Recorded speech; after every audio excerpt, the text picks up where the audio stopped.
जिले के एक छोटे से गाँव में की है।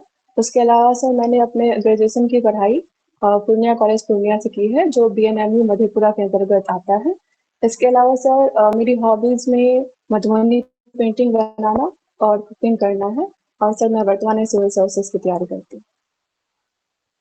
आपका ग्रेजुएशन ईयर क्या है? सर 2020। तब से आप क्या कर रही हैं? सर उसके बाद से तकरीबन 1 डेढ़ साल के लिए मेरी पढ़ाई थोड़ी बाधित हो गई थी, हम्म। कुछ पारिवारिक समस्याओं की वजह से। सर उसके बाद से मैं सिविल सर्विसेज़ की तैयारी कर रही हूँ। मतलब 3-4 साल से आप तैयारी में ही लगी हुई हैं।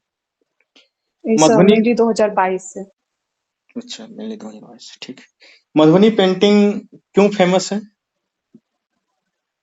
सर मधुबनी पेंटिंग के फेमस होने के कुछ रीजंस हैं।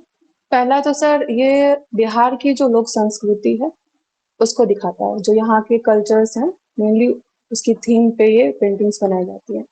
दूसरी सर जो ये पारंपरिक पेंटिंग होती थी, इसमें कहीं न कहीं पारंपरिक कलर्स का यूज़ होता था। और करंट सिनेरियो में अगर देखा जाए तो ये क्यों फेमस हुई है? तो सर जो हमारा G20 के दौरान एक लेबर कार्य समूह की बैठक पटना में आयोजित हुई थी। वहाँ पे एक शांति देवी करके हैं, जो मधुबनी पेंटिंग के कलाकार हैं। उन्होंने चंद्रयान 3 के थीम पर मधुबनी पेंटिंग ड्रॉ किया था, जिससे कि इस पेंटिंग को एक नई उपलब्धि मिली। तो बिहार के और भी कुछ पेंटिंग्स हैं, नाम बता सकते हैं आप? सर एक तो मंजूषा शैली है, जो कि भागलपुर के क्षेत्र में फेमस है सर। इसके अलावा सर एक मधुबनी पेंटिंग है, इसे मिथिला पेंटिंग कहा जाता है। और सर मुझे मैं रिकॉल नहीं कर पा रही हूँ। तो जितना फेमस की मधुबनी पेंटिंग है, उतना फेमस बिहार के और सारे पेंटिंग्स क्यों नहीं है? सर इसके कई सारे रीजंस हैं। एक तो सर ये कह सकते हैं कि वो जो जैसे मंजूषा वगैरह जो पेंटिंग्स की है, तो सर उनके एक सीमित क्षेत्र में ही उनको बनाया जाता है। बट जो मधुबनी पेंटिंग्स थी मेनली वो काफी लाइमलाइट में आ गई थी कोविड के टाइम पे। तो सर एक ये रीजन हो सकता है। इसके अलावा सर सॉरी सर, मैं मुझे इसकी तो जानकारी नहीं है। आपका कहना है कि कोविड से पहले मधुबनी पेंटिंग उतने लाइमलाइट में नहीं था जितना कि कोविड के बाद या G20 के बाद हो गया है। ऐसा है क्या? नहीं सर, ऐसा नहीं है कि मतलब ठीक। पहले लाइमलाइट में नहीं था, ये बट बताइए, एक प्रसिद्धि कह सकते हैं वैसे। आप कमर्शियल यूज क्या कर सकते हैं पेंटिंग्स का? सर कमर्शियल यूज में पहली चीज तो ये है कि जैसे कि करंट सिनेरियोज में देखा जाए, तो एक तो कोविड के टाइम पे मास्क पे मधुबनी पेंटिंग को बनाया गया था, जिसे कि एक कमर्शियल यूज के तौर पे देखा जाता है। इसके अलावा सर घरों के वॉल्स पे आधुनिक समय में मतलब उस पेंटिंग को बनाया जाता रहा है।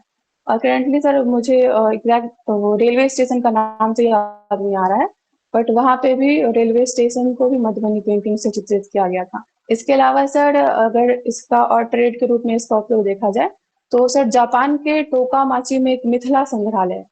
वहाँ पर भी इसकी पेंटिंग्स को भेजा जाता है, तो वहाँ पे भी लोग इसे इस आर्थिक की रूप से अगर देखें तो ये सारी चीजें मुझे याद आ रही हैं। रिसेंटली हिमाचल सरकार ने लड़कियों की शादी की उम्र को बढ़ाने का घोषणा किया है। आप इस पहल को किस तरीके से जी देखते सर। हैं? सर जैसे कि हिमाचल प्रदेश जो सरकार है, उन्होंने लड़कियों की जो विवाह की न्यूनतम आयु है, उसको 18 वर्ष से बढ़ाकर 21 वर्ष करने का प्रावधान किया है। तो सर मैं इसे एक पॉजिटिव वे में देखती हूँ।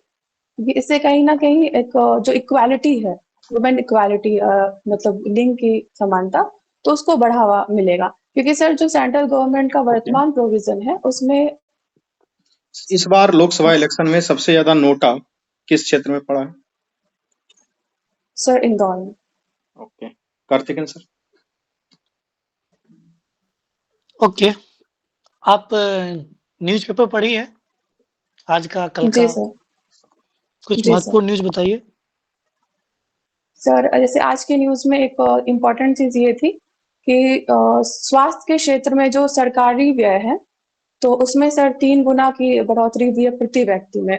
और प्रति व्यक्ति स्वास्थ्य पर निजी खर्च में सर 40% की कमी आई है।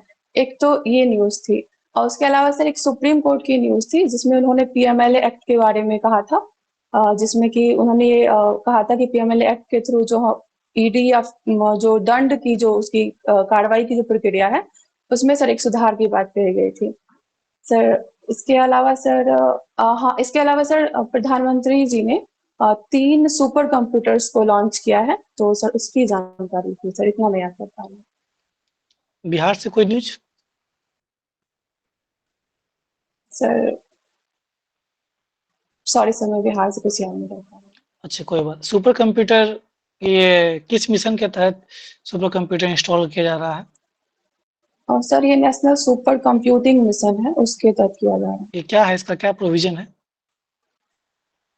सर प्रोविज़न में तो सर इसमें जो सुपर कंप्यूटर है, उसका डेवलपमेंट इंडिया में किया जा रहा है। मेनली इसको एक मेक इन कितने इंडिया सुपर कंप्यूटर, कितने कुछ होगा, प्लानिंग होगा ना कि इतने समय तक इतना सुपर कंप्यूटर बना लेना है, कुछ आइडिया सॉरी है? सर, मैं रिकॉल नहीं कर पा रही हूँ। एक मिशन जोशुआ है, नाम सुना है? Sorry sir. अच्छा, ओके। ये बताइए, मल्टी डायमेंशनल पॉवर्टी इंडेक्स, इसके बारे में तो सुना होगा आपने? Yes sir. ये क्या है, बिहार का इस बार कितना रैंक रहा और ये कौन रिलीज करती है? सर ये नीति आयोग का एक इंडेक्स है, जिसमें कि गरीबी को विभिन्न आयामों में मापा जाता है। ठीक है। और सर करेंटली मैं सर डाटा इसका थोड़ा भूल रही हूँ। ओके। वक्फ अधिनियम आया था, जानते हैं यस इसके सर। बारे में? क्या है यस सर। बताइए। सर मेनली वक्फ क्या वक्फ अधिनियम जो है होता वो क्या है? मतलब वक्फ क्या होता है? वक्फ संपत्ति सर, या वक्फ ये बोर्ड। मतलब, हाँ वक्फ, सिर्फ वक्फ बताइए, वक्फ का मतलब क्या होता है? सर एग्जैक्ट मैं वक्फ का मतलब तो नहीं रिकॉल कर पा रही हूँ, अच्छा बट आप बताइए, अनुमति दें तो मैं वक्फ अमेंडमेंट बिल संपत्ति। या क्या है इसका, बताइए कुछ। Yes sir. सर जो वक्फ संपत्ति से रिलेटेड जो अभी अधिनियम सॉरी विधेयक आया हुआ है, तो सर इसमें जो एक ये प्रोविजन है कि पहले जो वक्फ संपत्ति थी, तो उनको किसी भी संपत्ति को वक्फ संपत्ति घोषित करने का जो अधिकार था वो वक्फ बोर्ड के पास था। तो करंटली वो अधिकार जो है अगर वैसे कोई विवाद की स्थिति आती है, तो वहाँ पे वो अधिकार जिला कलेक्टर्स को प्रदान किए गए हैं। इसके अलावा सर जो वक्फ संपत्ति है, जो कि वक्फ संपत्ति घोषित कर दी गई थी, बट जो करंट में गवर्नमेंट की संपत्तिज है, तो फिर से उनको सर चिन्हित किया जा रहा है इसके तहत। इकोनॉमिक्स में अभी बजट पास हुआ था, कितना यस बजट सर। है इंडिया का? सर 41.28 लाख करोड़ से सर। और ये कितना है इसका जी फिजिकल डिफिसिट, राजकोषीय घाटा? सर राजकोषीय घाटा सर इसका, सॉरी सर मैं रिकॉल नहीं कर पा। ये इंफ्रास्ट्रक्चर डेवलपमेंट IIF, नाम सुना है इसके बारे में? Industrial sorry sir. Infrastructure fund? Sorry नहीं, सर मैं अच्छा, रिकॉल नहीं कर पा रही okay. AIF, agriculture infrastructure fund? हूँ। Sorry sir. It's okay. Bihar से बताइए, मौसम बिहार एप्लीकेशन एक लॉन्च हुआ था, यस सर। कोई जानकारी है इसके बारे में? सर ये मेनली मौसम पूर्वानुमान से रिलेटेड जो भी जानकारी थी, तो उसके लिए ये लॉन्च किया गया था बिहार गवर्नमेंट के द्वारा, जिससे कि ठीक है। मौसम पूर्वानुमान की भी जो जानकारी है वो दूर दराज के क्षेत्रों तक पहुंचाई जा सके, ताकि उसको फिर अच्छे से यूटिलाइज किया जा सके। आप अपने मधुबनी पेंटिंग का प्रशासन में कैसे इस्तेमाल कर पाएंगे? सर मधुबनी पेंटिंग से तो सबसे पहले सर, जहाँ तक मैंने समझा है, तो सबसे पहले तो सीमित जो संसाधन है हमारे पास, उसमें हम कैसे उसको मैक्सिमम यूटिलाइज कर सकते हैं, एक ये चीज है। जैसे मैं जो ठीक है। मधु पेंटिंग ड्रॉ करती हूँ, उसमें मेरे पास ज्यादा संसाधन उपलब्ध नहीं होते हैं, पर मैं कोशिश करती हूँ कि जो भी मेरे पास संसाधन है उससे मैं ये करूँ। उसके अलावा सर मैं कोशिश करती हूँ मैं जो पेंटिंग्स बनाऊँ, तो मेरे साथ-साथ मैं बाकी लोगों को भी मतलब मैं देखूँ कि वो उनको भी पसंद आ रही है, नहीं आ रही है, और वो उनके चेहरे पर जो खुशी का भाव ठीक होता है। है उस पेंटिंग्स को देखने के बाद, तो तीसरा सर पॉइंट? और अ, तीसरा? सर सर सॉरी सर मैं और नहीं सोच पा रही। चलिए, okay. Over to Sujeet sir. Okay. Neha, आपका ग्रेजुएशन का सब्जेक्ट क्या है? Sir accounts. अकाउंट्स। आपने ग्रेजुएशन कब कंप्लीट किया? सर 2020 में। 2020 में। आप हर्षवर्धन के बारे में जानते हैं क्या? जी सर। कौन थे? बताइए कुछ सर उनके बारे में। ये पुष्यभूति अवर्धन वंश के शासक थे, हम्म। जिन्होंने कन्नौज पर अधिकार किया था। कन्नौज को जीता था, ठीक है। जी सर। उनको अंतिम हिंदू शासक के रूप में आइडेंटिफाई किया जाता है, क्यों? सर एक्चुअली इनके बाद जो है जो एक केंद्रीकृत जो कह सकते हैं शासन प्रणाली, जिसका कह सकते हैं कि एक हिंदू धर्म की केंद्रीकृत शासन प्रणाली अंतिम रूप से हर्षवर्धन के काल में ही देखी गई थी। इसके बाद से बहुत सारे अन्य धर्मों के शासन यहाँ पे स्थापित हुए थे, तो सर एक ये कारण हो सकता है। अन्य कौन से धर्म, उसकी कुछ जानकारी? सर ऐसे जैसे बाहरी जिनको आक्रमणकारी कहा जाता है, मेनली उसमें मुस्लिम धर्म के आक्रमणकारी थे, तो सर उनका उसके बाद से हो गया। भगवान बुद्ध संबंध रहा है, तो सॉरी सर, मैं सुन नहीं पाई। Maybe connection. सॉरी नहीं सर, आप मैं सुन नहीं आपकी पाई आवाज अच्छे ओके से। है। जब बिहार का नामक बिहार कैसे हुआ, इसके बारे में बताइए। हमारे सर प्रदेश का नाम बिहार, बिहार। Yes sir.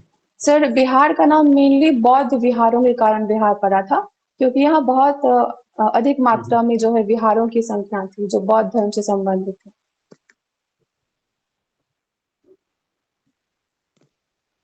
ठीक है। ओके। एक प्रश्न बताइए, महिलाएं जो है, महिलाओं को सरकार बहुत सारी रियायतें दे रही है, जैसे फ्री बस, फ्री मेट्रो।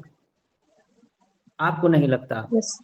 कि एक गरीब से गरीब पुरुष भी टिकट के पैसे देकर जाता है और एक अमीर से अमीर महिला भी उस बस में फ्री बैठ के जाती है? सरकार की ये नीति अच्छी नहीं लगती है, कुछ लोगों का मानना है। आपका क्या विचार है? सर मेनली इसमें मेरा ओपिनियन ये है कि जो महिलाएं हैं उनको जो कैटेगराइज किया जाता है वो आर्थिक आधार पर नहीं किया जाता है। तो जब भी उनके प्रतिनिधित्व की बात आती है तो कहीं ना कहीं पूरी जनसंख्या में उनका रेशियो देखा जाता है, तो वहां पे हर क्षेत्र में उनका प्रतिनिधित्व कम है। तो सरकार का ये प्रयास है कि महिलाओं का प्रतिनिधित्व हर क्षेत्र में बढ़ाया जाए, उनको अधिक सबल किया जाए। तो सर सरकार इस हिसाब से कर रही है। और जहाँ तक रही किसी गरीब व्यक्ति के बस में टिकट देके यात्रा करने की बात, तो सरकार सर गरीबों के लिए भी एक मतलब कई योजनाएं चला रही है, जिनमें वो गरीबों को कैटेगराइज करती है। तो चाहे वो गरीब कोई लड़का हो या फिर कोई लड़की हो, सरकार सभी के लिए काम कर रही है। आपकी हॉबीज क्या है? सर मेरी हॉबीज मधुबनी पेंटिंग बनाना है, कुकिंग है। अच्छा अच्छा, मधुबनी पेंटिंग, इसका जिक्र पहले भी किया है आपने। अच्छा, मधुबनी जी पेंटिंग से कुछ कलाकारों के नाम बता सकते हैं? सर एक तो सीता देवी हैं जो कि काफी फेमस रही है और इनका काफी योगदान रहा है। इन्होंने मधुबनी पेंटिंग को एक घरेलू पेंटिंग से एक कह सकते हैं कि अलग पहचान दिलाई है। और सर इनकी पेंटिंग्स वर्ल्ड ट्रेड सेंटर में भी लगाई गई थी। इनके अलावा एक सुभद्रा देवी है, इनको पद्मश्री से भी सम्मानित किया गया है। और सर करेंटली शांति देवी हैं जिनको इस साल जो है मधुबनी पेंटिंग के लिए पद्मश्री से सम्मानित किया गया। यूपीएस के बारे में सुना है आपने? Yes sir. क्या है बताइए। Sir UPS unified payment system है, जिसपे कि सरकार ने जो है पेंशन प्रणाली में कुछ बदलाव किए हैं। सर इसमें मेनली ये प्रोविजन किया गया है कि किसी भी कर्मचारी को उसकी 25 वर्ष की न्यूनतम सेवा के बाद जो है उसके जो अंतिम 12 महीने के मूल वेतन का औसत निकाल करके उसका 50% पेंशन के रूप में दिया जाएगा। इसके अलावा न्यूनतम 10 वर्ष की सेवा के बाद उसे 10,000 रुपये प्रतिमाह पेंशन के रूप में दिए जाएंगे। और सर इसपे कर्मचारियों से 10% अंशदान लिया जाएगा और इसमें गवर्नमेंट 18 पॉइंट सर समथिंग ऐसे कुछ योगदान देगी। सरकार एनपीएस में 14% का योगदान देती थी, इसमें 18 या 18.5% का योगदान दे रही है। तो आपको नहीं लगता कि सरकार का इससे बर्डन बढ़ेगा, तो इसे रोल बैक करना चाहिए, दोबारा एनपीएस की ओर सर जाना चाहिए? Yes, yes sir. जैसे एनपीएस में प्रोविजन था कि उसमें कर्मचारियों का अंशदान 10% और सरकार का योगदान 14% था। पर सर एनपीएस एक यस सर, एनपीएस एक गारंटीकृत रिटर्न प्रदान नहीं करती थी, जिसमें कि कर्मचारियों में एक असंतोष की भावना थी। तो सर उसको बैलेंस करने के लिए गवर्नमेंट ये प्रोविजन लाया है, जिसमें कि यूपीएस में गारंटीकृत रिटर्न मिलेगा और इससे कर्मचारियों में एक संतोष की भावना आएगी और वो काम के प्रति सर ज़्यादा इच्छुक होंगे। तो मुझे लगता है कि एक अच्छा प्रोविजन है। अच्छा, आपके पीछे मैप लगा है जहाँ बंगाल की खाड़ी और अरब सागर के कुछ क्षेत्र दिख रहे हैं, जी वो सर। नीला कलर से दिखाया गया है। तो वो नीला जी सर। क्यों दिखता है? समुद्र का सर रंग जो है मेनली नीला क्यों दिखता है? सर ये वो कह सकते हैं कि जो अपवर्तन है आकाश का जो परावर्तन होता है सर, उसके वजह से समुद्र का रंग नीला होता है सर, इतनी मेरी जानकारी है। मेरा लास्ट क्वेश्चन आपसे, आप अपने बारे में 3 खूबियां बता दीजिए। सर पहली तो ये कि मैं ईमानदार हूँ और मैं जो भी कार्य करना शुरू करती हूँ, मैं कोशिश करती हूँ कि उसे बहुत अच्छे से करूँ। और उसके बाद सर तीसरी चीज़ कि मैं अपने आप को निरंतर जो है अपने आप में सुधार करती हूँ। मैं अपनी चीज़ों का मतलब अपने कामों का एनालिसिस करके उसमें बेटरमेंट लाने की कोशिश करती हूँ। बहुत अच्छा, आपका इंटरव्यू समाप्त हुआ। फीडबैक के लिए कार्तिकेयन सर को प्लीज। Thank you sir.